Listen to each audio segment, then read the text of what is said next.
E ao domingo é habitual no Bom Dia, viajamos até ao espaço, uma viagem conduzida pelo comentador da RTP, Miguel Gonçalves. Miguel, muito bom dia. Bom dia, Cristina. Esta semana temos dois estudos que procuram compreender no jogo de gravidade galáctico quem anda a roubar enxames de estrelas e a quem.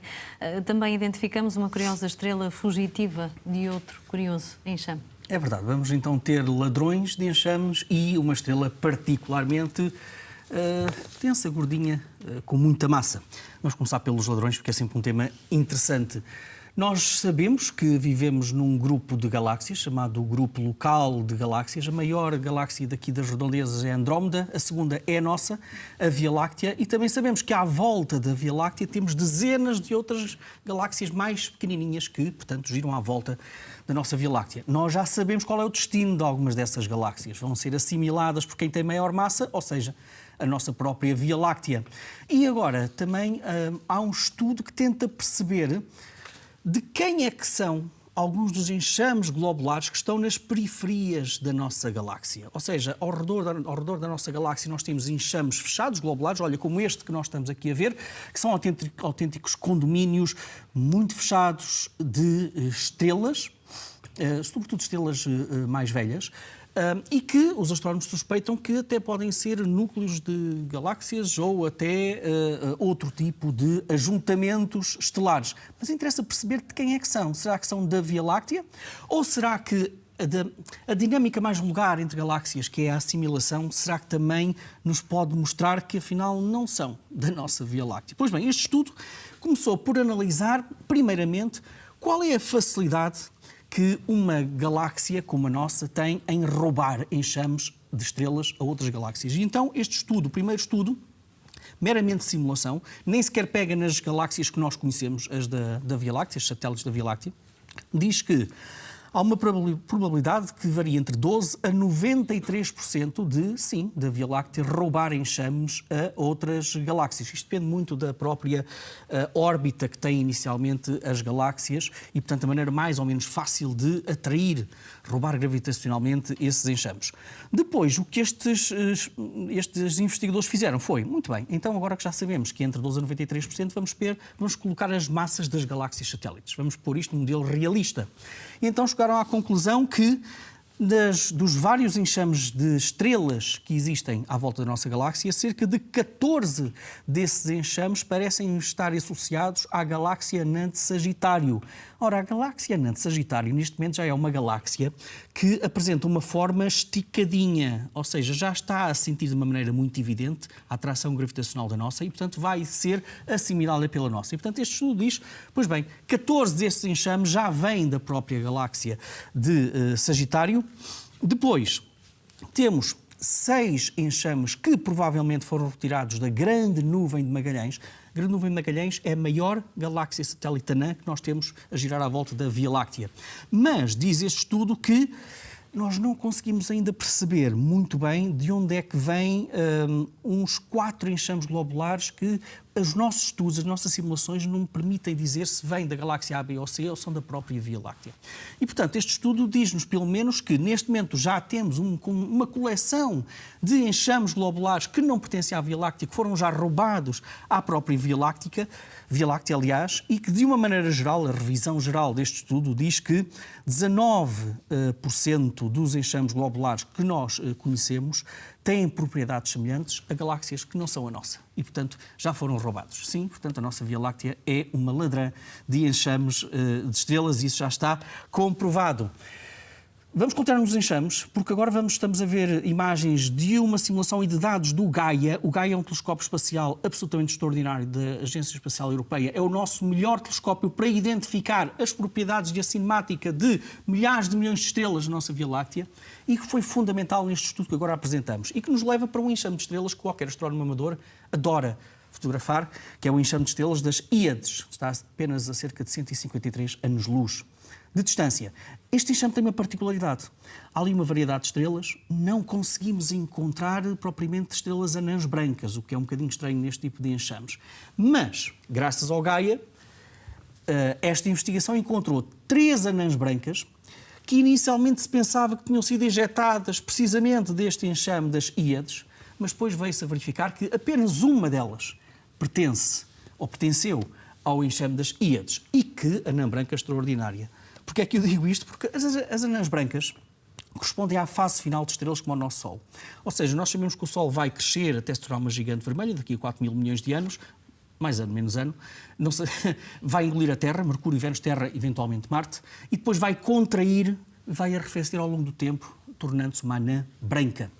São estrelas muito densas, que vão arrefecer ao longo do tempo, mas que têm um limite na sua massa. Há um número mágico, digamos assim, científico, obviamente, chamado o limite de Chandrasekhar, que é de 1,44 vezes a massa do Sol. Ou seja, anãs brancas com uma massa superior a 1,44 vezes a massa do Sol, teoricamente não deveriam existir.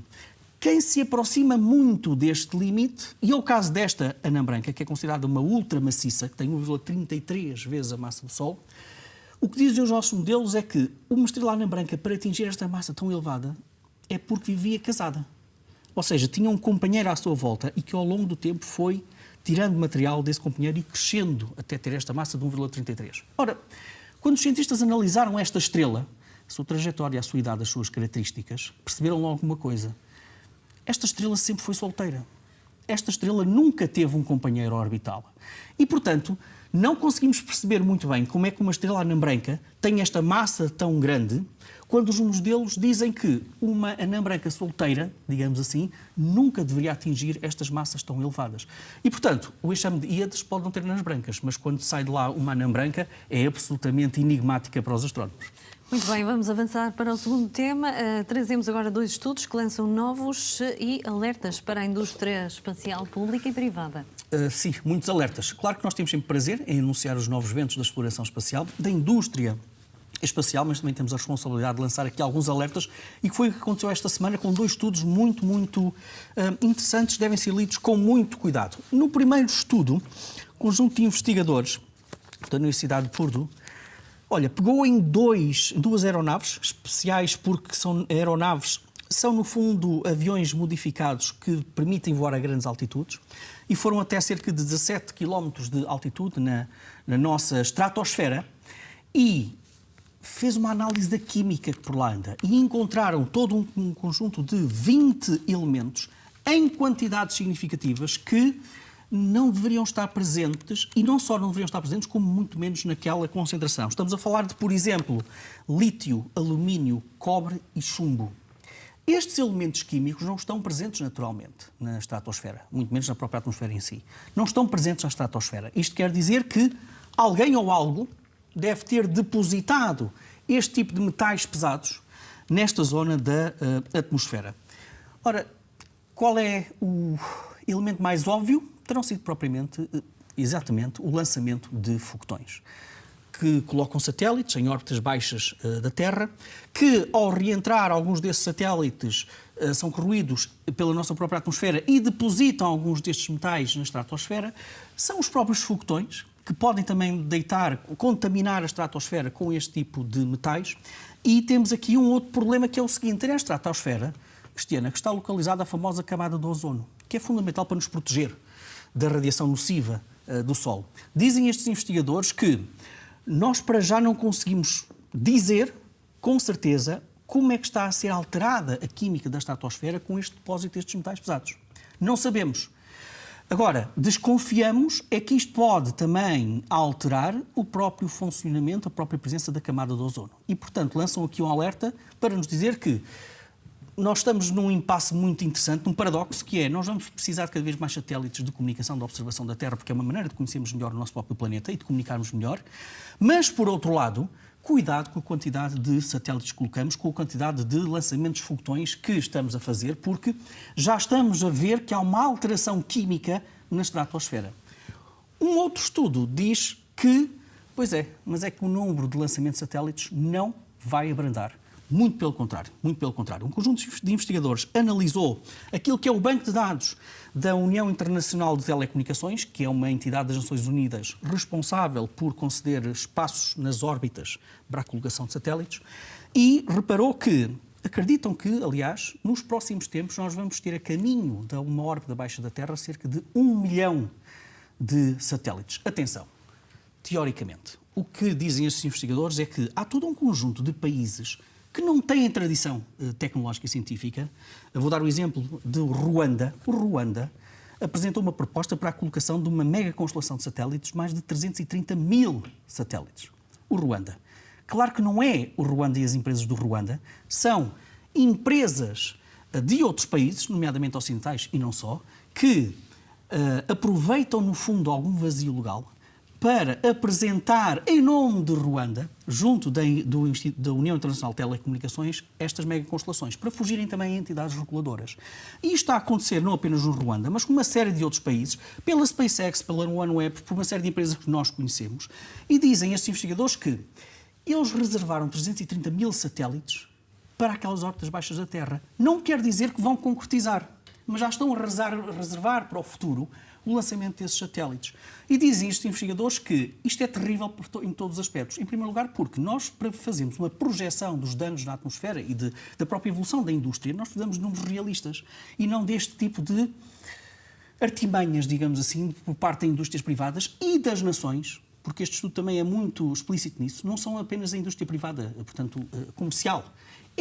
São também as nações que já estão a fazer este tipo de práticas. E, portanto, vamos ter cada vez mais dificuldade em fazer esta regulação. As instituições que supostamente fazem a regulação não têm realmente poder efetivo para contrariar ou para regular esta indústria. Este vídeo que nós estamos a ver é uma projeção das megaconstelações que vão ser lançadas nos próximos anos. Obviamente que isto não está à escala, mas permite-nos ver a quantidade monstruosa de megaconstelações e, Cristiana, ainda para assustar um bocadinho mais, este vídeo falha por defeito. Ou seja, vão ser mais megaconstelações do que aquelas que estamos aqui a ver. Portanto, temos por um lado um estudo que diz que já estamos a poluir a estratosfera devido, eventualmente, ao crescente número de lançamentos de satélites, de foguetões. O segundo estudo diz que, mas para piorar, isto não vai abrandar, muito pelo contrário. Nós estamos a prever que vamos ter cada vez mais megaconstelações. Há uma questão cada vez mais urgente da pegada espacial humana. Para terminar, Miguel, trouxestes sugestões de livros, vamos conhecer as escolhas. Vamos lá. Da Objetiva, do Grupo Penguin, é o mais recente do conhecidíssimo Neil deGrasse Tyson, O Mensageiro das Estrelas, um olhar cósmico sobre a nossa civilização. Como é que a chamada perspectiva cósmica pode ajudar a analisar melhor os problemas terrestres, de género, de conflito entre as nações, enfim, é um ensaio, sobretudo, muito filosófico do Neil deGrasse Tyson. Depois, da Oficina do Livro, Vozes Portuguesas, 88 vozes portuguesas sobre a inteligência artificial, o que fica para a máquina e o que fica para o homem. É uma reflexão poderosíssima de pessoas de vários quadrantes sobre a inteligência artificial. Depois, Confronto de Ideias, de Marcelo Gleiser, de Temas e Debates. Este astrofísico brasileiro juntou uma série de pessoas da área das humanidades e da ciência para criar diálogos entre ambos sobre aquilo que são os temas mais interessantes do ponto de vista filosófico e científico do nosso tempo. Depois do engenheiro e astrofotógrafo e poeta Ruben Barbosa, 2 livros que juntam astronomia com poesia, astronomia com poesia, poesia das estrelas, e por último da Gradiva, em banda desenhada, Fukushima, Crónica de um Desastre Sem Fim, foi em 2011, mas ainda hoje falamos sobre isto. A banda desenhada também é explicar-nos um bocadinho da cultura científica e da crise de segurança que às vezes se sente também com a própria ciência. Muito bem, Miguel, ficam aqui as sugestões. Obrigada e até o próximo domingo. É a altura agora para um intervalo, voltamos já a seguir. Até já.